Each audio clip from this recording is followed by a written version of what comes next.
Start off on the fact that immigrant citizens, immigrant voters, foreign-born voters have gone tremendously to the right on this issue in 2024 and 2025 versus where they were in 2020. Closest to or trust more in immigration. You go back to 2020. Democrats, get this, held a 32-point lead on this issue. Immigrant voters were in the Democratic camp.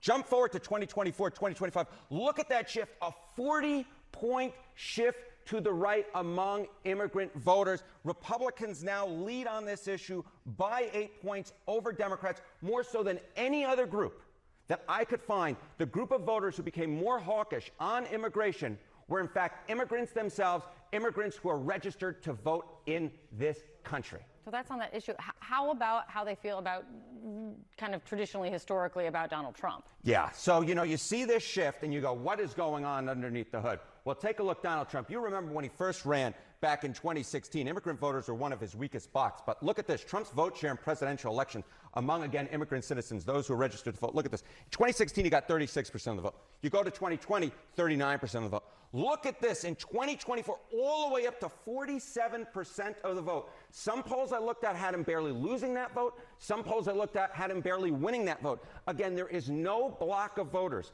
that shifted more to the right from 2020 to 2024 than immigrant voters. And Donald Trump, at least in some surveys, actually won that vote. On average, it's about equal. So there may be all this stuff, right, about undocumented immigrants and Trump being harsh on them, but immigrant voters themselves have increasingly liked Donald Trump and have increasingly moved to the right on immigration and into the Republican camp. Well, then on that, what you're getting at, how immigrant citizens, voters, feel about people in the country illegally. Yeah, and this is where it all kind of comes together, Kate Baldwin. Look at this.